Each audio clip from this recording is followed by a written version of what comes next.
25 वर्षीय राधा गुप्ता पता नहीं क्यों सुबह से बेचैन सी थी। घर के किसी काम में उसका मन नहीं लग रहा था। रह रहकर वह कभी कमरे से किचन में जाती और कभी किचन से कमरे में। उसने यह क्रिया कई बार दोहराई तो कमरे में बैठे पति सुनील से रहा नहीं गया। उसने पूछा, क्या बात है राधा? मैं काफी देर से देख रहा हूँ कि तुम किचन और कमरे के बार बार चक्कर लगा रही हो, आखिर बात क्या है? आपको क्या बताऊं, मैं खुद भी नहीं समझ पा रही हूँ कि मैं ऐसा क्यों कर रही हूँ।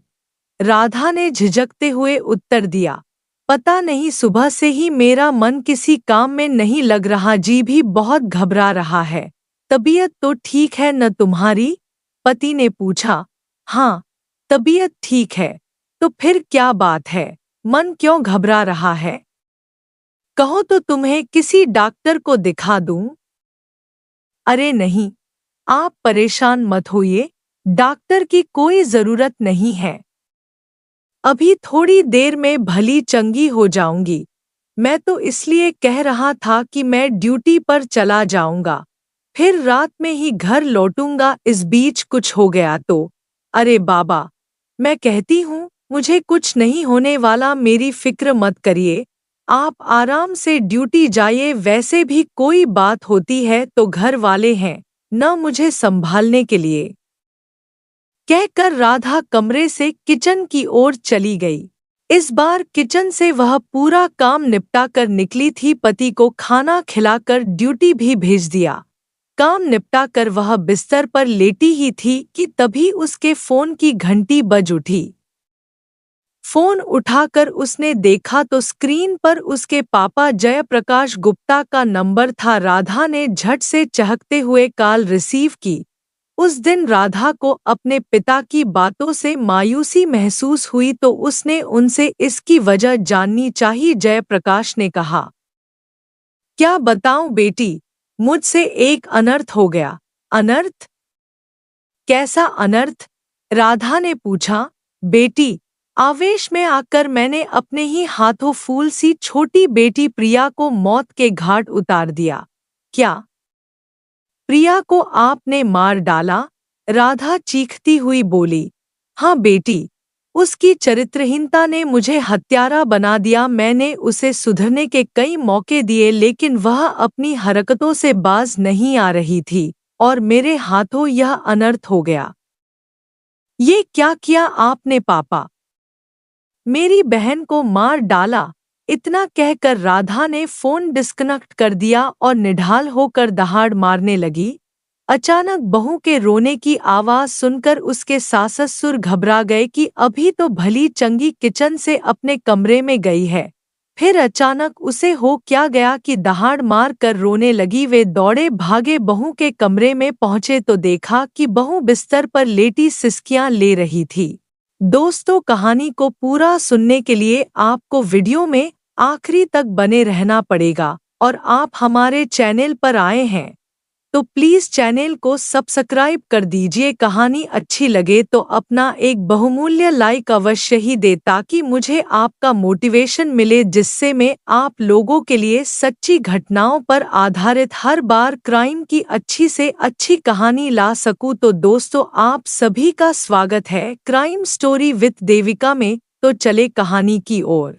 उसके ससुर ने जब बहू से रोने की वजह पूछी तो उसने पूरी बात उन्हें बता दी। बहू की बात सुनकर ससुर भी चौंक गए कि समधी ने ये क्या कर दिया। थोड़ी देर बाद जब राधा थोड़ी सामान्य हुई तो उसने पति को फोन करके सारी बातें बता दी। सुनील भी आश्चर्यचकित रह गए। उन्होंने पत्नी के चचेरे भाई विनोद को फोन करके यह बात बताकर उससे पूछा कि ऐसे हालात में क्या करना चाहिए। काफी सोच विचार के बाद विनोद इस नतीजे पर पहुंचे कि बात पुलिस को बता देनी चाहिए, क्योंकि यह मामला हत्या से जुड़ा है। आज नहीं तो कल यह राज खुल ही जाएगा। विनोद ने सुनील से कहा कि वह एसएसपी को फोन करके इसकी सूचना दे रहा है, उसके बाद गोला थाना जाकर वहां के एसओ से मिल लेंगे। विनोद ने उसी समय एसएसपी डा सुनील गुप्ता को अपना परिचय देते हुए पूरी घटना की जानकारी दे दी। मामला हत्या का था, इसलिए उन्होंने थाना गोला के एसओ संजय कुमार को तुरंत मौके पर पहुंचकर कार्रवाई करने के आदेश दिए। कप्तान के आदेश पर एसओ संजय कुमार 17 अगस्त को ही जयप्रकाश गुप्ता के विशुनपुर स्थित घर पहुंचे। जयप्रकाश उस समय घर पर ही था। सुबह सुबह दरवाजे पर पुलिस को देखकर जयप्रकाश की जान हलक में फंस गई। उसे हिरासत में लेकर पुलिस थाने लौट आई। एसओ संजय कुमार ने जयप्रकाश से उसकी बेटी प्रिया के बारे में सख्ती से पूछताछ की तो उसने बताया कि उसने 27 जुलाई 2019 को बेटी की गला घोंटकर हत्या कर दी, फिर उसकी गर्दन धड़ से अलग कर दी थी। बाद में सिर को प्लास्टिक के एक बोरे में भरकर उरुवा थाना क्षेत्र में फेंक दिया और धड़ वाले हिस्से और उसके पहने कपड़े दूसरे प्लास्टिक बोरे में भरकर गोला थाना क्षेत्र के चेनवा नाले में फेंक दिए थे। प्रिया का सिर और धड़ बरामद करने के लिए पुलिस उसे मौके पर ले गई। उसकी निशानदेही पर चेनवा नाले से धड़ बरामद कर लिया। 22 दिनों से धड़ पानी में पड़े रहने की वजह से सड़कर कंकाल में तब्दील हो चुका था। पुलिस ने कंकाल को अपने कब्जे में लेकर पोस्टमार्टम के लिए भेज दिया, लेकिन उसके सिर का कहीं पता नहीं चला। एसओ संजय ने जब उससे पूछा कि तुमने अपनी ही बेटी की हत्या क्यों की, तो दबी जुबान में जयप्रकाश गुप्ता ने जो जवाब दिया उसे सुनकर वही नहीं, वहां मौजूद सभी ने अपने दांतों तले अंगुलियां दबा ली। कलयुगी पिता जयप्रकाश ने रिश्तों की मर्यादा का खून किया था। कंकाल बरामद होने से करीब 22 दिनों से रहस्य बनी प्रिया के राज से पर्दा उठ चुका था। बहन की हत्या से राधा बहुत दुखी थी। उसे पिता की घिनौनी करतूत पर गुस्सा आ रहा था। राधा ने साहस का परिचय देते हुए पिता जयप्रकाश के खिलाफ धारा 302, 201, 120 बी भादनसं के तहत रिपोर्ट दर्ज करा दी। जयप्रकाश गुप्ता से पूछताछ के बाद इस मामले की जो घिनौनी कहानी सामने आई, उसे सुनकर सभी हैरान रह गए। करीब 55 वर्षीय जयप्रकाश गुप्ता मूल रूप से उत्तर प्रदेश के गोरखपुर जिले के गोला थाना क्षेत्र के विशुनपुर राजा बुजुर्ग गांव का रहने वाला था। वह गल्ले का कारोबार करता था। करीब 15 साल पहले उसने विशुनपुर राजा बुजुर्ग गांव में मकान बनवा लिया और परिवार के साथ रहने लगा था। उसके परिवार में पत्नी और 2 बेटियां राधा और प्रिया थी। जयप्रकाश को बेटे की चाहत थी, लेकिन बेटा नहीं हुआ। तब उसने बेटियों की परवरिश बेटों की तरह की। वह छोटे से खुशहाल परिवार के साथ जीवन यापन कर रहा था। दुकान से भी उसे अच्छी कमाई हो जाया करती थी। जयप्रकाश गुप्ता की गृहस्थी की गाड़ी बड़े खुशहाल तरीके से चल रही थी।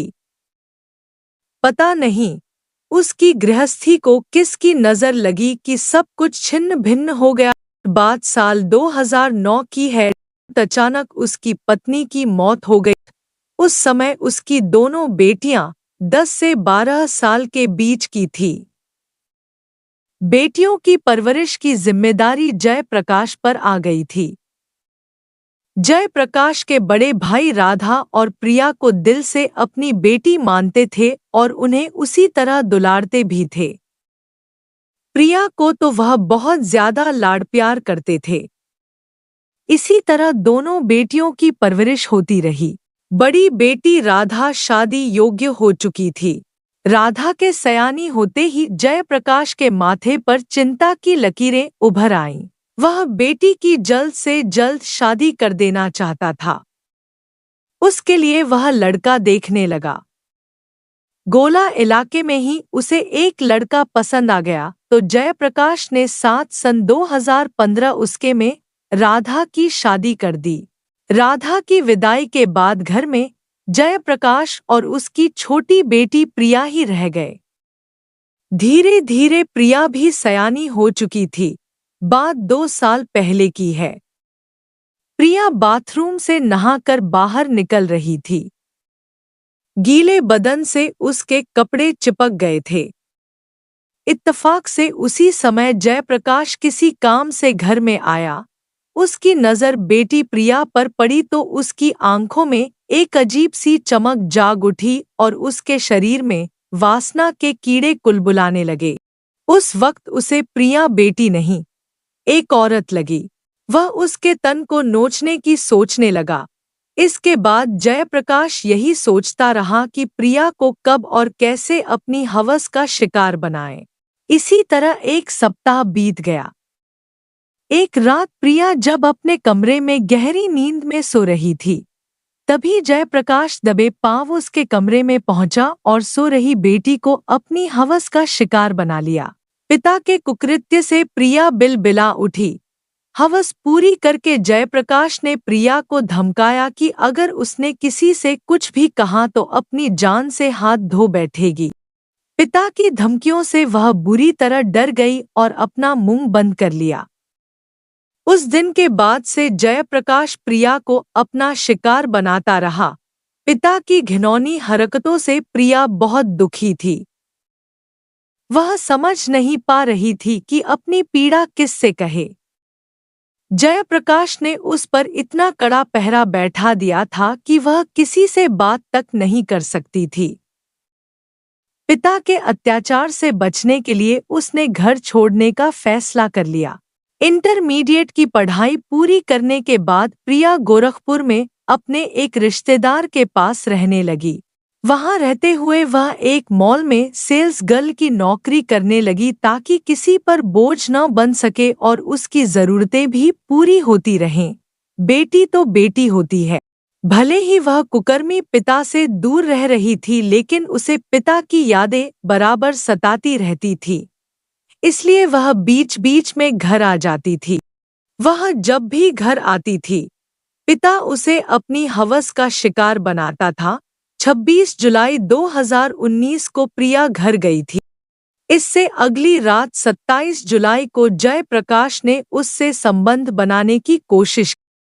प्रिया ने इस बार पिता की मनमानी नहीं चलने दी और विरोध करने लगी। कामाग्नि में जलते पिता जयप्रकाश ने आव देखा न ताव, उसका गला घोंटकर हत्या कर दी। पिता से हैवान और हैवान से दरिंदा बना जयप्रकाश पूरी नीचता पर उतर आया था। उसने बेटी की मौत के बाद उसकी लाश के साथ अपना मुंह काला किया।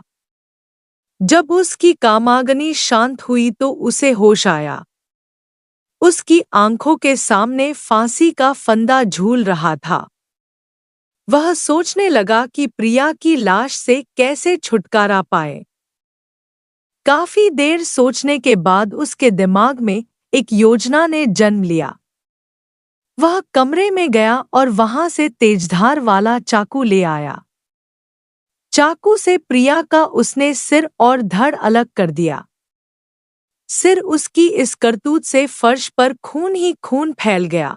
फिर उसने बेटी के शरीर से उसके सारे कपड़े उतार दिए और उन्हीं कपड़ों से फर्श पर फैले खून को साफ किया ताकि पुलिस को उसके खिलाफ कोई सबूत न मिल सके।